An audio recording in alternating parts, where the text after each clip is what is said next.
Story 1. The Forgotten Locker.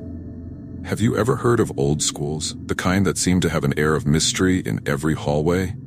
That's the story of St. James Academy. Founded over a century ago, its walls have silently witnessed generations of students, from the laughter during breaks to the murmurs of tedious classes. But for some, there's something darker hidden there. Something the teachers don't like to talk about, and even the bravest students prefer to ignore. And it all begins with a locker. Locker number 136, tucked away in the basement corridors, had been long forgotten. They say it was sealed decades ago, after a student mysteriously vanished. The oldest staff refused to talk about it, and the school administration remains silent. Those who try to dig into the story, even out of curiosity, are quickly deterred. But you know how teenagers are. The more you tell them not to mess with something, the more they want to know. It was a cloudy Friday, the kind of day when the sunlight hides behind thick gray clouds, making the school seem even gloomier than usual. 3 friends, Lucas, Maria, and Jake, gathered during lunch to talk about what everyone was whispering about in the hallways. The mysterious Locker 136. The story was always the same, passed down from one student to another, with eerie details that changed depending on who told it. You wouldn't dare go down there.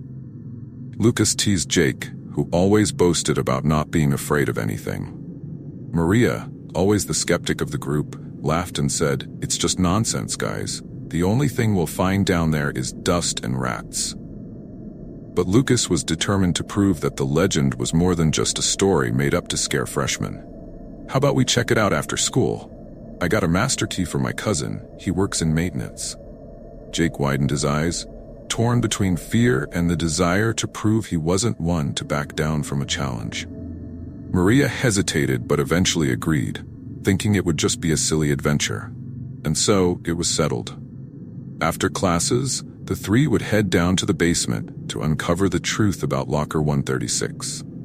When the final bell rang and the school started to empty, the 3 friends snuck through the hallways until they reached the door leading to the basement. Lucas unlocked it with the master key, and they stepped into a room filled with dusty boxes, old furniture, and that damp smell of a place that hadn't seen sunlight in years. The basement was a maze of shadows, where every step echoed against the old brick walls. The faint light from their phone flashlights barely illuminated the narrow corridors, casting strange shapes among the piles of forgotten supplies. As they ventured further, the sense of fun began to fade, replaced by a growing unease. "I don't like this place," Maria whispered, gripping her flashlight with a trembling hand. "Relax, it's just an old locker.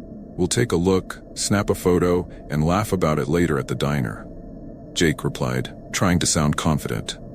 After several minutes of navigating the labyrinth, they finally reached the spot.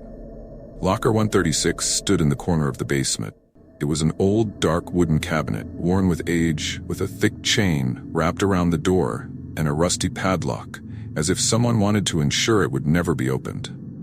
Lucas pulled out the master key from his pocket and, with a mischievous smile, tried to fit it into the padlock. "This key's supposed to open any door, but let's see if it can handle an old lock." After a few attempts, the lock finally snapped open with a dry crack.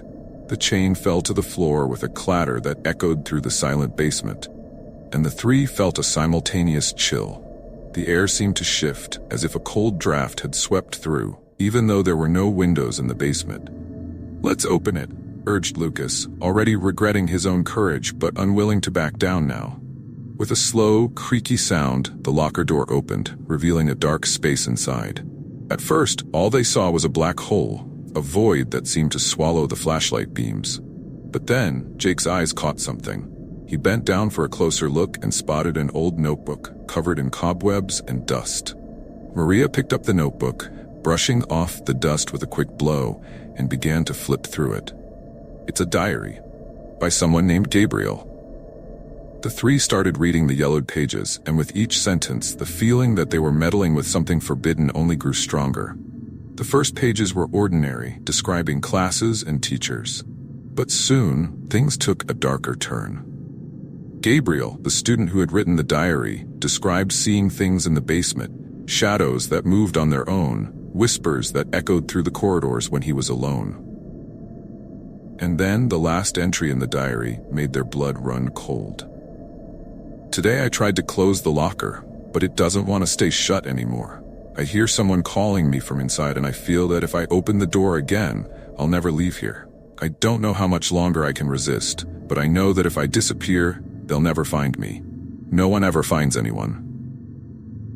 They looked at each other, and for a moment, the silence was so deep it seemed impossible that anyone else could be there. But then, a sound came from deep within the locker. A low sound, like a distant moan. Maria dropped the diary, and Lucas's flashlight began to flicker, making the basement even darker and more menacing. "This isn't funny. Who's there?" Jake shouted, trying to hide the tremor in his voice. No answer, just that sound growing louder, as if someone was struggling for breath inside. Jake tried to close the locker door quickly, but the wood wouldn't budge. It was as if something was holding it open from the inside, something that didn't want them to leave without understanding what was hidden there. Suddenly, Lucas's flashlight went out completely, plunging them into darkness. They heard heavy footsteps echoing around them, as if someone was walking in the basement with them. Maria clung to Lucas's arm and whispered, "Let's get out now." But before they could run, a tall, distorted shadow appeared on the walls, as if the dim light from Jake's phone had revealed something that shouldn't be there.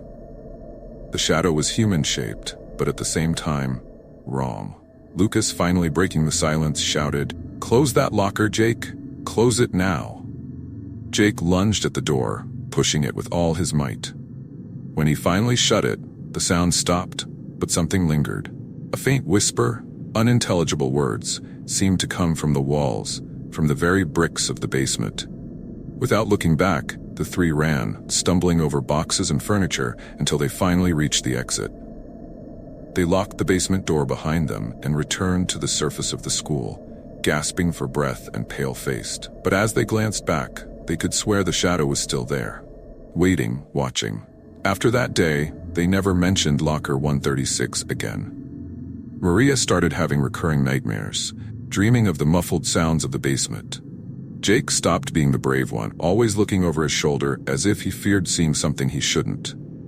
And Lucas changed the most. He began spending more time alone, sometimes muttering things no one could understand. A month later, Lucas disappeared. The police found his phone, but there was no record of where he could have gone. However, his friends, the ones who knew what they had done, had another theory. They knew that somehow Lucas had been taken back to the basement, to that locker, and though no one wanted to admit it, they all knew he should never have opened that door. Locker 136 was sealed again by the school, this time with an even sturdier padlock. But those who know the truth say that if you pass by the basement corridor at night, you can still hear the whispers. And if you have the courage to stay long enough, you might even hear someone knocking from inside, as if desperately trying to get out. But be careful. If you hear it, it's better not to answer. Story 2. The Forbidden Room. Every school has that one room that piques students' curiosity. The locked door, the dusty window, the forgotten space holding secrets that no one dares to reveal. At Westlake High School, this room was known as the Forbidden Room. No one knew exactly why it was sealed, only that rumors suggested something terrible had happened there years ago. Teachers avoided the subject, and the administration ignored any questions about the room. But the whispers persisted. Some said it was haunted by the spirit of a teacher who died under mysterious circumstances. Others believed a portal to another world was hidden inside. But everyone agreed on one thing: no one should ever try to open that door. Philip, a junior with a passion for exploring mysteries, was known for his curiosity. He always had a camera in hand, recording short videos for his YouTube channel, where he uncovered urban legends around town.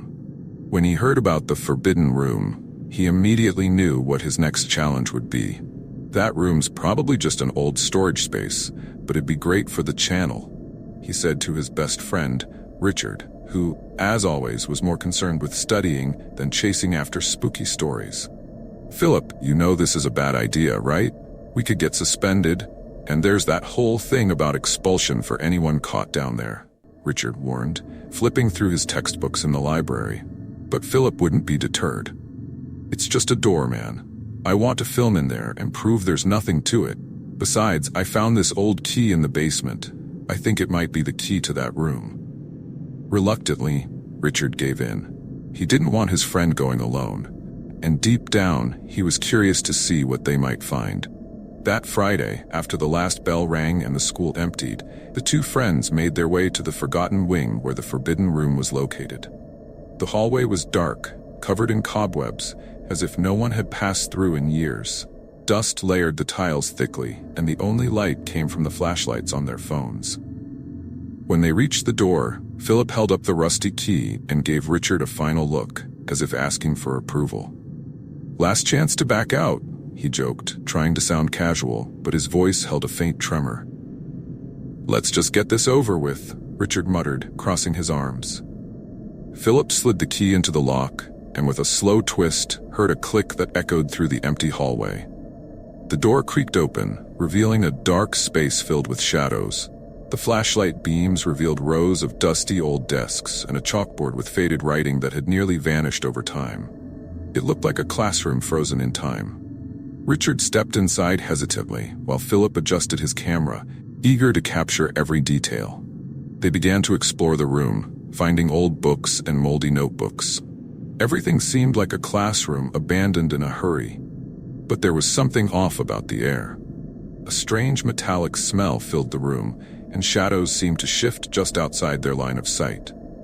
"Check this out, Richard. There are marks on the floor," Philip said, pointing to deep scratches on the tiles as if something heavy had been dragged. "This is perfect for the video." While Philip grew excited about the discovery, Richard noticed something that made him freeze. On the opposite wall was a large mirror, covered by a dirty white sheet. He hesitated before pulling the cloth away, but curiosity won out. With a quick yank, he revealed an old mirror, its golden frame corroded by time. For a moment, everything seemed normal. But then, Richard realized that the reflection in the mirror wasn't matching what he saw in the room. Philip was still filming, but in the reflection, he stood still, staring directly at the camera with a strange smile that didn't match his real expression. "Philip, come here. Look at this," Richard called, his voice barely above a whisper. Philip walked over, but as soon as he saw the reflection, his expression changed. The smile on his reflected self grew even wider, and he saw himself take a step forward, yet he hadn't moved in real life. "What's happening?" Philip muttered, starting to sweat. He tried to step back from the mirror, but something seemed to pull him forward, as if an invisible force was trying to drag him into the glass. Suddenly, the door slammed shut behind them, trapping them inside. Philip and Richard ran to the door, desperately trying to turn the handle, but it wouldn't budge. Laughter echoed throughout the room, high-pitched like children playing, but when they looked around, there was no one there. Shadows on the walls began to twist, forming shapes that seemed to inch closer to them. Richard grabbed Philip's arm, pulling him back. "We need to get out of here now. Let's break the window." They rushed to the only window at the back of the room, but when they looked outside, they no longer saw the school hallway. Instead, a dark, desolate landscape greeted them. Twisted trees swaying in the wind of a world that wasn't theirs. Richard picked up a chair and hurled it at the glass, but the chair passed through the window like it was made of water, leaving no damage behind. "This can't be happening. This can't be happening," Philip repeated, his voice trembling. He looked back at the mirror and saw that now, in the reflection, the room was filled with shadowy figures, faceless people who watched them in silence. Each one seemed to be whispering, a chilling chorus that filled the room with a low, hypnotic sound. Richard, desperate, tried to close his eyes, but the voices seemed to echo inside his head. Philip began to mutter incoherent words, as if he was being taken over by something, and the figures in the mirror moved closer, drawing nearer and nearer. In a final act of desperation, Philip hurled his camera at the mirror, shattering it into 1,000 pieces. The sound of breaking glass was like thunder, and the figures vanished along with the whispers. But instead of relief, they were hit by a wave of intense cold, as if the air had been sucked out of the room. And then a low, raspy voice came from behind them. "You shouldn't be here." They turned abruptly, but no one was there. However, the door was now open, revealing a dark hallway beyond. Without a second thought, Philip and Richard sprinted out, feeling the cold slowly lift as they ran back up to the school's main floor. When they finally reached the well-lit hallway, gasping for breath and with pale faces, they realized something had changed. The walls around them were covered in scrawled symbols they hadn't seen before, as if someone had drawn strange marks during their absence. Among the symbols, a phrase was written repeatedly: "The room must never be opened." Philip looked at the shattered camera, where only fragments of the recorded video could be recovered. As he watched the few remaining seconds, he saw something that froze him in place. While filming, his own shadow seemed to move before he did, as if it was being controlled by something on the other side of the mirror. They never returned to that part of the school, and the room was sealed again by the administration. But from that night on, Philip and Richard knew something had changed within them. Philip began dreaming of the forest on the other side of the mirror, seeing familiar faces without eyes, and hearing a voice that repeated, "You shouldn't be here." Richard, on the other hand, felt a constant chill, as if the presence that had followed them from that room had never truly left. And even though they tried to forget, the feeling of being watched never went away. Sometimes, Philip swore he saw his own reflection smiling at him strangely, as if waiting for the right moment to pull him back to that dark place, where time and reality didn't follow the same rules. Story 3. The Prom Night Dance. At Westfield High, prom night was the most anticipated event of the year. Students spent weeks planning their outfits, practicing their dance moves, and dreaming of that one final night of celebration before stepping into adult life. However, few spoke of a darker tradition that lingered around the event. The story of a student who disappeared, and who, according to the rumors, still danced through the school hallways on prom night. The legend went that 30 years ago, a young man named John vanished during prom. He had arrived alone, dressed in a sharp black suit with a shy smile. Almost no one remembered him, a quiet and solitary student who rarely spoke to others. But that night, he was last seen dancing alone in the empty hallway while the party continued in the auditorium next door. By the time anyone noticed his absence, it was too late.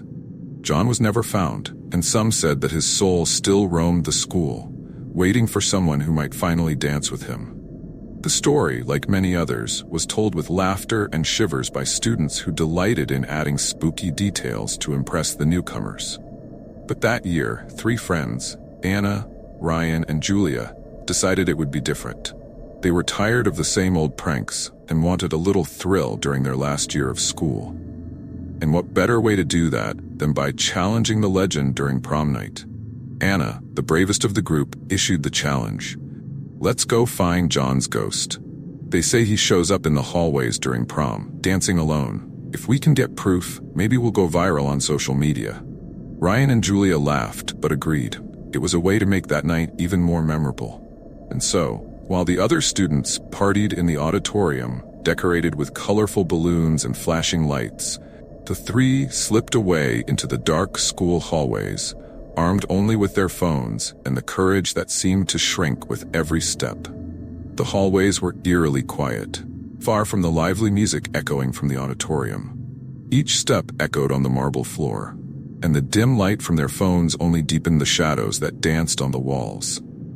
The air was cold and heavy, as if it carried an invisible weight. "I can't believe we're doing this," Julia murmured, pulling her jacket tighter. "What if the legend is true?"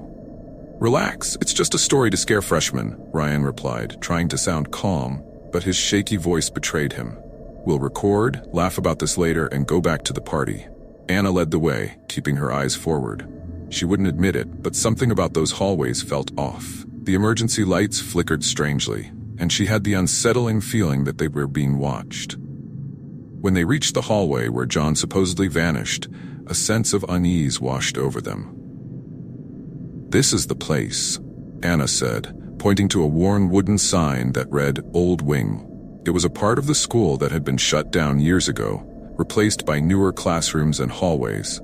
But that night, they noticed that the door to the Old Wing was slightly ajar. Ryan pushed the door open, which creaked like a groan, revealing a long hallway lit only by the pale moonlight streaming through dusty windows. At the end, they could see an old mirror-lined room, abandoned and covered in dust where John was last said to have been seen. "Let's go in, film, and get out," Anna said, trying to keep her voice steady.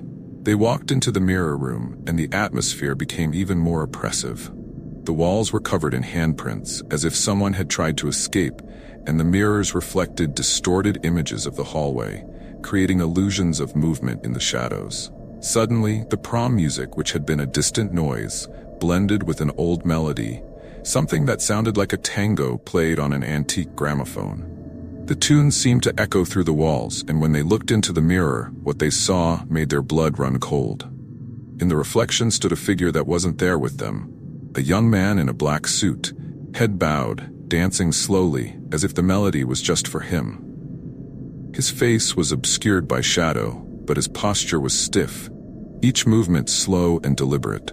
Ryan tried to speak, but his voice came out as a whisper. "Do you see that?"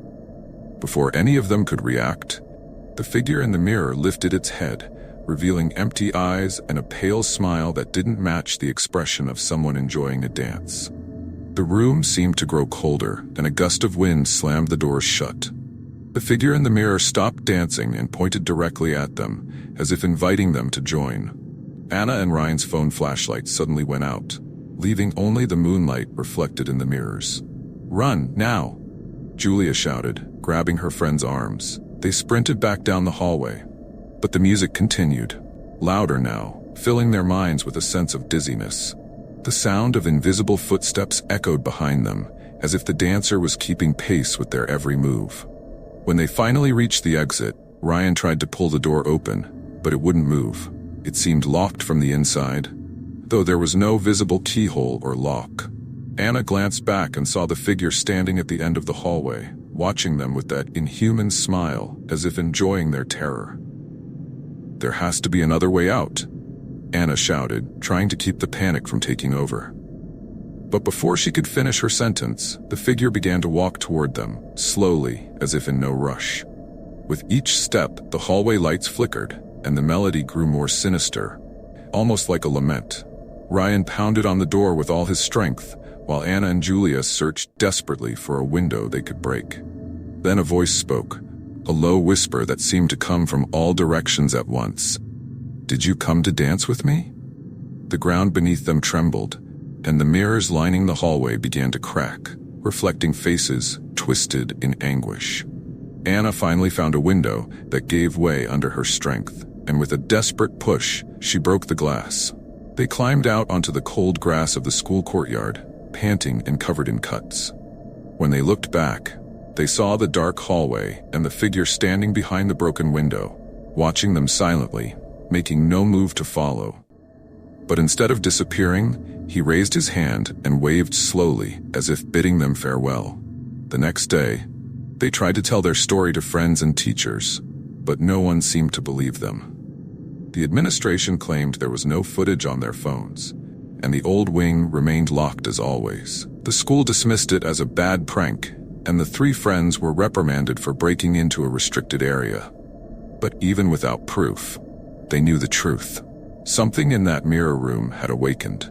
Anna began to see the dancer's reflection in the mirrors at home, even when she was alone. Ryan heard footsteps following his own in the school hallways, always in time with that haunting melody. And Julia swore that when she was alone in her room, she felt as if someone was holding her hand, while a distant tune echoed in her mind. Westfield High's prom continued in the following years, but the three friends never attended again. And every time a new student disappeared, or claimed to have seen a shadow in the hallways, they remembered that night, and the invitation for one last dance that never should have been accepted. In the end, some old stories exist for a reason. And the one about the student who still dances through the school corridors is one you don't want to discover for yourself. After all, some songs never stop playing, and some dancers never leave the dance floor.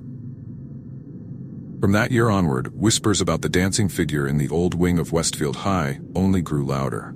New rumors spread among the students, but the administration brushed them off as mere ghost stories. Anna, Ryan, and Julia had become more withdrawn, haunted by their own memories. They never spoke about that night to anyone else, not even to each other.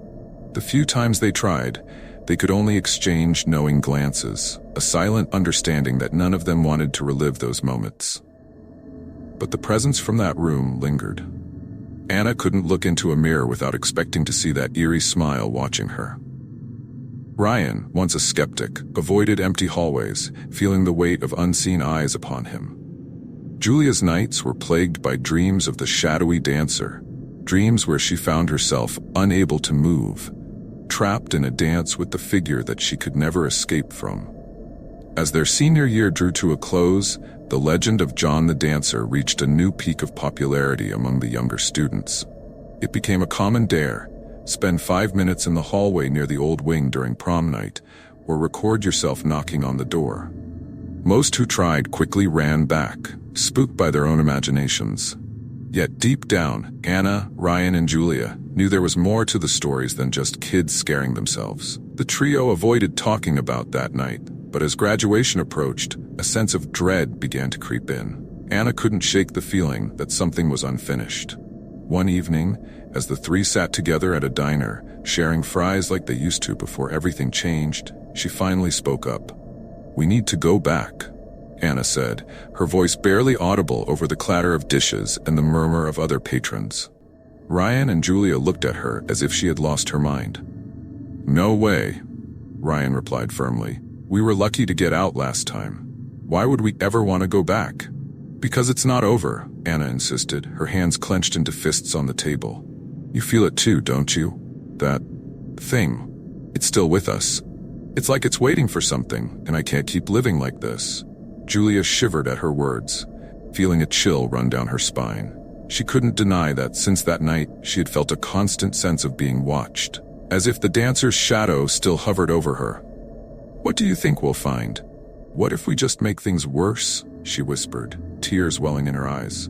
"I don't know," Anna admitted, "but maybe we can put an end to it, for good. If we face it, maybe it'll finally leave us alone." Ryan sighed deeply, looking out the window at the darkness beyond. He didn't believe in ghost stories before all this. Now, he couldn't ignore the feeling that he was never truly alone. "Fine," he muttered, "but we stick together. We go in, and we get out. Fast." And so, on the night before their graduation, just as the final prom celebration was beginning, they made their way back to the old wing of Westfield High. The school was alive with the sounds of laughter and music as students danced in the gym, but the air grew colder as they neared the darkened hallway leading to the forbidden room. It felt like stepping into a different world as they opened the creaky door to the old wing. The temperature dropped, and that familiar metallic scent filled the air. Anna, Ryan, and Julia exchanged uneasy glances as they approached the door of the mirror room. The handle was cold under Anna's fingers as she pushed it open, revealing the darkened room beyond. To their horror, the mirrors on the walls were no longer cracked. Instead, they appeared spotless, reflecting the three of them perfectly, along with the dim moonlight that filtered through the dirty windows. The room looked as if it had been restored, as if it had been waiting for their return. Suddenly, the faint strains of that old tango melody began to play, echoing softly from nowhere and everywhere at once. The music wrapped around them, slow and haunting. And then, from the corner of their vision, they saw him, John, the dancer, stepping forward from the shadows of the mirror. This time, his face was visible, pale and expressionless, with eyes that glinted like the moonlit glass. He moved slowly, each step deliberate, as if drawing them into his rhythm. His mouth twitched into that eerie, too-wide smile, and he raised a hand, gesturing for them to join him in the dance. Anna's breath caught in her throat. Her legs felt as if they were encased in ice, unable to move. Ryan grabbed her arm, his own face pale with fear, but the touch barely registered. Julia felt herself swaying, as if the music was pulling her into its rhythm against her will. "Don't listen to it," Ryan shouted, his voice hoarse. He reached into his pocket, pulling out a small shard of mirror he had kept from their last encounter. Holding it up to the moonlight, he aimed it at John's reflection.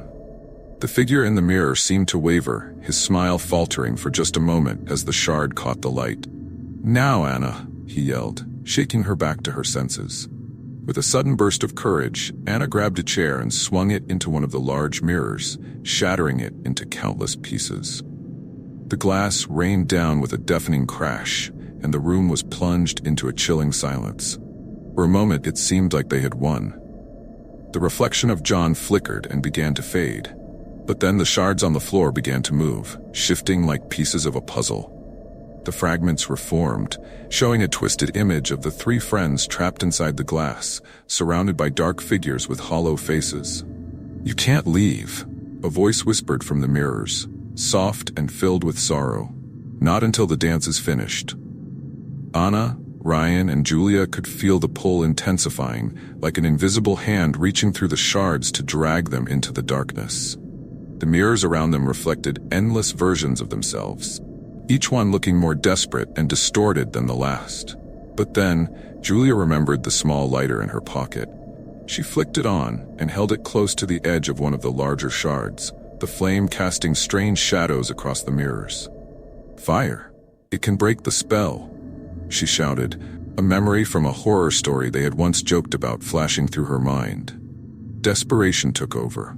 Ryan grabbed one of the old, dusty curtains, tearing it down and throwing it over a mirror. Anna lit the fabric with the lighter, and the flames quickly caught, spreading to the other curtains and casting the room in an orange glow. The mirrors began to crack again, this time from the heat. The figure of John twisted and writhed in the reflections, his form losing shape as the fire grew. The music warped, slowing into a distorted wail before fading entirely. As the fire consumed the room, Anna, Ryan, and Julia felt the grip of the presence loosen. They stumbled out into the hallway, gasping for breath, as the heat and smoke filled the old wing. They ran until they reached the main hallway, collapsing on the cool tile floors as the fire alarms finally blared to life, sending students and staff into a panicked evacuation. From outside, they watched as smoke poured from the windows of the old wing. The firefighters arrived, dousing the flames, but the damage was done. By the time the blaze was under control, the old mirror room was nothing but charred remnants and shattered glass. In the following days, the school dismissed the incident as an electrical fire, with no mention of the eerie events that had occurred. But Anna, Ryan, and Julia knew the truth. They had faced the spirit of John the Dancer, and somehow, they had broken the hold he had on that room. As graduation day finally arrived, the three friends gathered one last time, standing outside the burned ruins of the old wing. There were no more shadows watching them, no whispers in the corners of their minds. The air felt lighter, free from the weight they had carried for so long. "It's really over, isn't it?" Julia asked, her voice filled with a fragile hope. "Yeah," Ryan replied, managing a small smile. "We did it. We're free." Anna nodded, looking up at the blue sky, feeling the warmth of the sun on her face. "It's over, and we're finally moving on."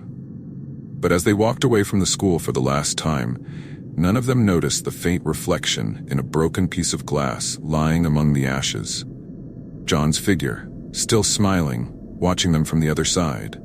And though they would try to forget, sometimes late at night, they could still hear the faint strains of that old tango, playing softly just beyond the edge of their dreams. A reminder that some dances never truly end.